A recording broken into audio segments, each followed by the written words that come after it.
Alors, on va voir les différents types de logements si vous cherchez le logement, si vous êtes en France ou hors territoire français.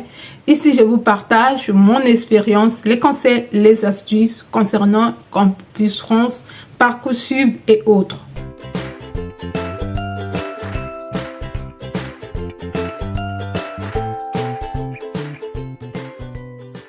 Vous devez savoir, en tant qu'étudiant, quand vous candidatez au niveau de Campus France, peu importe l'établissement, le logement reste la clé pour avoir le visa. Vous pouvez avoir tout. Si vous n'avez pas le logement, vous n'avez pas de financement, vous ne pouvez pas avoir le visa malgré votre acceptation.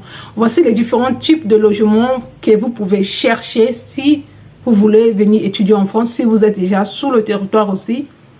Premièrement, vous devez savoir que le logement universitaire, ce sont des logements qui sont mis aux étudiants à un prix moindre. Donc, ça peut coûter à partir de 100 et quelques à 400, voire 500.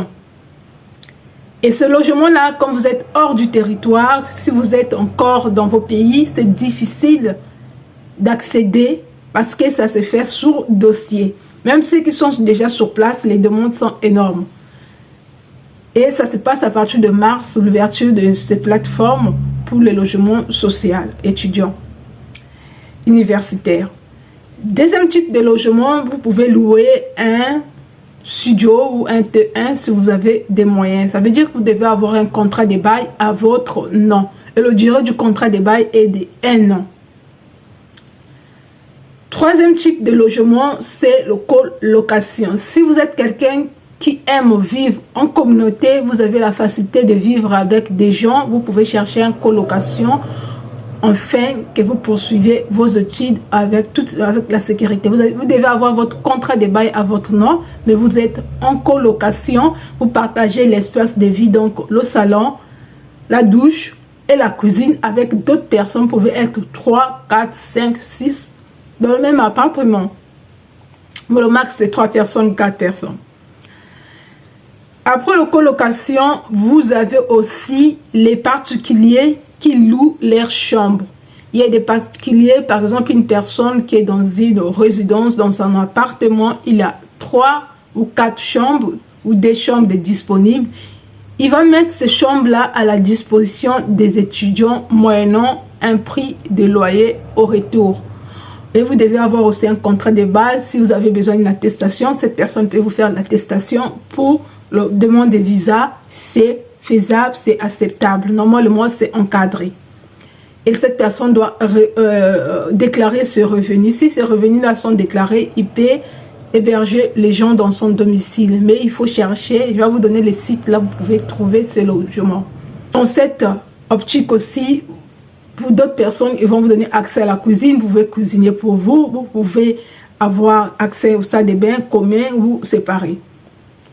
Après ces logements-là, vous avez aussi des logements sociaux, le logement solidaire ou des colocations solidaires. Les colocations solidaires ou le logement solidaire, ce sont des logements que normalement chaque mairie, chaque commune met à la disposition des étudiants avec les seniors. Vous allez cohabiter avec les seniors et les étudiants, donc les personnes âgées.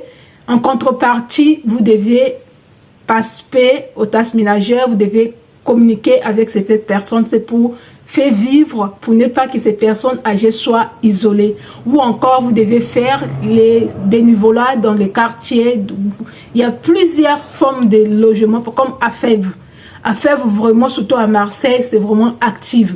Il y a des villes où à Fèvre vous permet d'avoir des logements à coût moins élevé. Donc, ce sont aussi les alternatives. À Montpellier aussi, dans la ville là où je suis, il y a des logements solidaires pour les étudiants et les personnes âgées, mais ça se fait sous dossier. Mais le logement est moins cher, mais en contrepartie, vous devez participer à la vie communautaire de votre ville, de votre lieu de résidence. En dehors de ça, vous avez aussi l'église catholique. L'église catholique, dans certaines villes, ils ont les sœurs, par exemple, vous pouvez avoir les logements chez les sœurs, les chambres ou les petits studios qu'il met à la disposition des étudiants qui viennent pour étudier ou encore qui sont déjà sur le territoire. Vous pouvez aussi avoir cette possibilité-là de trouver des logements chez eux.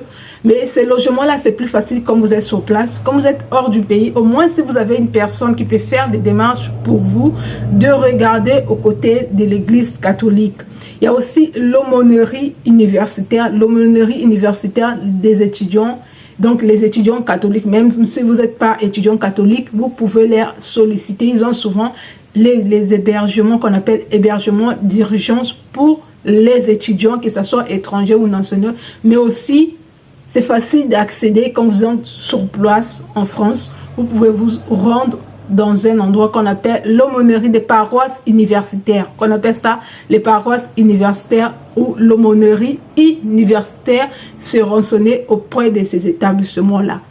En dernier lieu, vous avez les hôtels si vous avez des moyens. Mais je vais vous conseiller l'hôtel si vous cherchez à demander le visa, si vous avez cherché et que vous ne trouvez pas l'attestation d'hébergement. En ce moment-là, vous pouvez passer par les hôtels, faire une réservation. L'idéal, c'est de payer au moins 2 semaines de réservation parce que ça va vous permettre d'avoir le visa facilement. Parce que si vous n'avez pas payé la réservation, comment vous devez justifier cela? Parce qu'il y a des ambassades qui vous exigent d'avoir les quittances des réservations, donc les factures comme quoi vous avez réservé, vous avez payé en avance au moins 2 semaines. Moi, j'ai déjà vu des personnes qui ont reçu le visa avec juste la réservation d'une semaine, non payant. Mais si on vous exige, il faut bien voir la liste des documents à fournir. Si on vous exige que votre réservation d'hôtel doit être accompagnée des factures. Mais l'idéal pour toute sécurité, si vous voulez vraiment avoir le visa sans problème, il est mieux de payer les frais de réservation. Donc, voilà tout dans cette vidéo.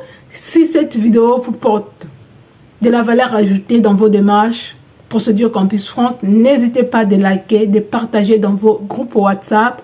Je vous dis à très bientôt.